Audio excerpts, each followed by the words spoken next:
வணக்கம். நம்ம இப்ப இந்த வீடியோல என்ன பார்க்க போறோம் அப்படின்னா, இன்கம் டாக்ஸ் நவம்பர் 2024 கொஸ்டின் பேப்பர்ல 5 மார்க் ப்ராப்ளம் தான் இப்ப நம்ம இந்த வீடியோல பார்க்க போறோம். இது பாத்தீங்கன்னா இன்கம் ஃப்ரம் சேலரி சாப்டர்ல 2 5 மார்க் ப்ராப்ளம் கேட்டிருந்தாங்க. அதாவது உங்களுக்கு நான் முன்னவே சொன்ன மாதிரி ஹெச்ஆர்ஏல 5 மார்க் வர பாசிபிலிட்டி அண்ட் கிராஜுவிட்டில வர பாசிபிலிட்டின்னு இல்லையா? இந்த கொஸ்டின் பேப்பர்ல ஹெச்ஆர்ஏவும் கேட்டிருந்தாங்க, கிராஜுவிட்டி ப்ராப்ளமும் கேட்டிருந்தாங்க. எஸ், இப்ப ப்ராப்ளம் பார்க்கலாமா? Mr. Ravi retired on 15/4/2024 after serving 30 years and 11 months. His basic salary was rupees 18,000 per month during 2023 and rupees 20,000 during 2024. His DA was rupees 6,000 per month, which had been increased from rupees 4,000 on 1/10/2023. 50% of his DA entered into service benefit. He received rupees 3 lakh as gratuity, which was not covered under the Payment of Gratuity Act. Compute the taxable gratuity. Okay, இங்க பாத்தீங்கன்னா இந்த கொஸ்டின்ல Ravi retired ஆயிட்டாரு. எப்போ அப்படின்னா 15/4/2024 retire ஆயிருக்காரு. அவர் 30 years and 11 months சர்வீஸ்ல இருந்திருக்காரு. அவரோட பேசிக் சேலரி 2023 இயர்ல 18,000 அண்ட் 2024ல பாத்தீங்கன்னா 20,000 அவரோட சேலரி இருந்திருக்கு பேசிக். அவரோட டிஏ பாத்தீங்கன்னா 6,000 per மந்த் இருந்திருக்கு. இது இன்க்ரீஸ் ஆயிருக்கு. எவ்வளவுல இருந்து அப்படின்னா 4,000ல இருந்து 6,000 ஆயிருக்கு. 4,000ன்றது எப்ப வரைக்கும் அப்படின்னு பாத்தீங்கன்னா 1/10/2023ல இருந்து 6,000. அப்ப அதுக்கு முன்னாடி வரைக்கும் 4,000 இருந்திருக்கு. அண்ட் இங்க டிஏல 50% ரிட்டையர்மெண்ட் பெனிஃபிட்க்கு என்டர் ஆகுது அப்படின்னு சொல்லிட்டாங்க. அப்ப நம்ம இந்த கிராஜுவிட்டி கால்குலேஷனுக்கு இந்த 6,000ல 50% அண்ட் இந்த 4,000ல 50% தான் எடுக்கணும். ஏன்னா எந்த ஒரு டிஏ ரிட்டையர்மெண்ட் பெனிஃபிட்க்கு என்டர் ஆகுதோ அதை தான் நம்ம கிராஜுவிட்டி கால்குலேஷனுக்கு எடுத்துக்கணும். ஓகேவா? இவர் கிராஜுவிட்டி எவ்வளவு ரிசீவ் பண்ணிருக்காரு அப்படின்னு பாத்தீங்கன்னா 3,000. ஓகே, இவருக்கு 2 சேலரி கொடுத்திருக்காங்க அண்ட் டிஏவும் 2 கொடுத்திருக்காங்க. ஓகே, இப்ப இந்த இது கவர்ட் அண்டர் கிராஜுவிட்டி ஆக்டான்னு பார்த்தா இல்ல, not covert under gratuity act. Okay, அப்ப நம்ம என்ன பண்ணோம்னா இந்த எக்ஸ்ட்ரா மந்த் இருக்கு இல்லையா, 30 இயர்ஸ் தான் சர்வீஸ் மட்டும் தான் எடுக்கணும்.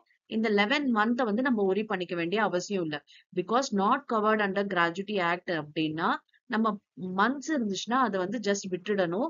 வெறும் கம்ப்ளீட்டட் இயர்ஸை மட்டும் தான் நம்ம கால்குலேஷனுக்கு எடுக்கணும். ஓகே, இப்ப இந்த ப்ரொவிஷன் படி எக்ஸம்டட் கிராஜுவிட்டி என்ன அப்படின்னு நம்ம ஃபர்ஸ்ட் கண்டுபிடிக்கணும். அப்பதான் நம்ம டாக்ஸபிள் கிராஜுவிட்டியை கண்டுபிடிக்க முடியும். ஓகே, இப்ப எக்ஸம்டட் கிராஜுவிட்டி கண்டுபிடிக்கிறதுக்கு நமக்கு 3 ப்ரொவிஷன் இருக்கு. என்னென்ன அப்படின்னு பாத்தீங்கன்னா, ஃபர்ஸ்ட் நமக்கு ஆக்சுவல் கிராஜுவிட்டி எவ்வளவு ரிசீவ் பண்ணிருக்காங்கன்றத பார்க்கலாம், 3 lakh. அப்புறம் லிமிட் பாத்தீங்கன்னா 20 lakh. Statutory limit 20 lakh. Okay, gratuity receive 3 lakh. இப்ப தேர்ட் என்ன அப்படின்னா ஹாஃப் மந்த் ஆவரேஜ் சேலரி எடுக்கணும். ஹாஃப் மந்த் ஆவரேஜ் சேலரி அப்படின்னா 10 மாசம் ரிட்டையர் ஆனதுல இருந்து முன்னாடி 10 மாசம் சேலரியோட ஆவரேஜ் தான் ஆவரேஜ் சேலரியா எடுக்கணும். அப்ப 10 மாசம் அப்படின்னா இப்ப நம்ம பாருங்க என்னென்னலாம் போட போறோம் அப்படின்னா, இவருக்கு 2023ல 18,000 வாங்கியிருக்காரு. 23 அப்படின்னா ஃபர்ஸ்ட் ஜான்வரில இருந்து டிசம்பர் வரைக்கும் 18,000 ரூபாய் வாங்கியிருக்காரு. அதுக்கப்புறம் 24 அப்படின்னா திரும்ப ஜான்வரி 2024ல இருந்து அண்ட் டிசம்பர் 2024 வரைக்கும் அவரு 20,000 வாங்கியிருக்காரு. இப்போ நம்மளோட கால்குலேஷனுக்கு நம்மளோட ப்ரீவியஸ் இயர்ன்றது எப்ப ஸ்டார்ட் ஆகுது அப்படின்னு பாத்தீங்கன்னா இந்த ப்ராப்ளம் பொறுத்த வரைக்கும். ஓகே, இப்பத்தி ப்ராப்ளம் பார்க்காதீங்க. இது previous year question paper. So அதுல இருந்து ஒரு வருஷம் முன்னாடியே பாருங்க. ஓகே, அப்படின்னு பாத்தீங்கன்னா நமக்கு இந்த ரிட்டையர்மெண்ட் இப்போ 15/4 இல்லையா, அப்ப மார்ச் 2023ல இருந்து 10 மாசம் முன்னாடி பாத்தீங்கன்னா 1/6/2023ல இருந்து 31/12/2023 வரைக்கும் பாத்தீங்கன்னா அவர் வாங்கினது எத்தனை மாசம் சேலரி அப்படின்னா இது ஒரு 7 மந்த் சேலரி வாங்கியிருக்காரு. இந்த 7 மந்த்துக்கும் பாத்தீங்கன்னா என்ன சேலரி அவர் வாங்கியிருக்காரு 2023ல 18,000 சேலரி வாங்கியிருக்காரு. நம்மளோட 10 மந்த்ஸ்ன்றது 1/6/2023ல இருந்து 31/3/2024. இந்த ரிட்டையர் ஆனார் இல்லையா, அதுக்கு முன்னாடி 10 மாசம். இந்த பீரியட தான் நம்ம எடுக்க போறோம். இந்த பீரியட்ல அவர் 2 விதமான சேலரி வாங்கியிருக்காரு. அப்ப 18,000 சேலரின்றது இந்த பீரியட்ல இருந்து இந்த பீரியட் வரைக்கும் 18,000 சேலரி. இப்ப 18,000 into 7 months. ஏன்னா 1/6ல இருந்து 31/12 வரைக்கும் அப்படின்னு பாத்தீங்கன்னா 7 month பீரியட் வருது. அப்ப 18,000 into 7 monthக்கு வாங்கியிருக்காரு. இப்ப அது மட்டும் இல்லாம டிஏ என்ன ஆகுது பாருங்க.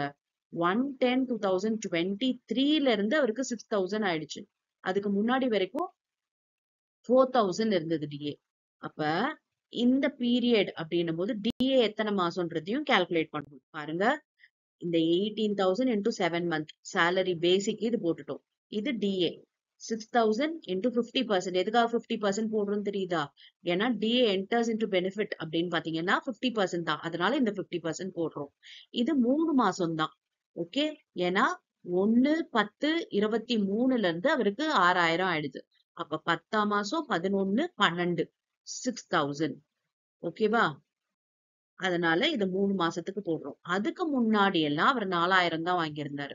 அப்ப இந்த 7 மாசத்தை நம்ம பிரிக்கிறோம். எத்தனை மாசம் டிஏ 6,000, எத்தனை மாசம் 4,000. ஓகே, அப்ப 3 மாசம் வந்து 6,000 வாங்கினாருன்னா பேலன்ஸ் இருக்க 4 மாசத்துக்கு அவர் 4,000 தான் வாங்கியிருக்காரு. அப்ப அதுலயும் 50% போடணும். போட்டோம்னா நம்மளோட கால்குலேஷன் படி 1,43,000 இந்த பீரியட்ல இருந்து இந்த பீரியட் வரைக்கும் அவர் வாங்கின சேலரி. ஓகே, சேலரின்றது இங்க பேசிக்கும் டியும் சேர்ந்தது. அதனால நம்ம போட்டிருக்கோம். ஓகேவா? பேசிக் ஒரு 18,000 into 7 months அண்ட் டிஏ பாத்தீங்கன்னா ஒரே டிஏவா வாங்கியிருந்தாருன்னா into 7 months போட்டிருக்கலாம். ஆனா இங்க நமக்கு என்னன்னா 2 டிஏவா வாங்கியிருக்காரு அவர். ஒரு பீரியட் வரைக்கும் ஒரு டிஏ, அதுக்கப்புறம் இன்னொரு டிஏன்னுட்டு. அதனால இப்படி நம்ம ஸ்பிளிட் போட்டிருக்கோம். ஓகே, இப்ப அடுத்த டேட் பாத்தீங்கன்னா 1/1/24ல இருந்து 31/3/23 வரைக்கும் 20,000 ரூபாய் வாங்கியிருக்காரு. அது எத்தனை மாசம்னா 3 மாசத்துக்கு. ஏன்னா நம்ம 10 மந்த் சேலரி தானே வேணும். இது 7 மாசம் போயிடுச்சுன்னா இது ஒரு 3 மாசத்துக்கு சேலரி. ஓகே, அண்ட் டிஏ அதுக்கப்புறம் அவருக்கு என்ன ஆயிடுது? 6,000 தான் ஆயிடுது இல்லையா? அதுக்கு முன்னாடி டிஏ தான் 4,000. அதுக்கப்புறமாவே அவருக்கு என்ன ஆயிடுதுன்னா 1/10/23ல இருந்தே 6,000 ஆயிடுச்சு. அப்ப 6,000 into 50% into 3. ஓகே, இப்ப இதை கால்குலேட் பண்ணோம் அப்படின்னா 69,000 வருது.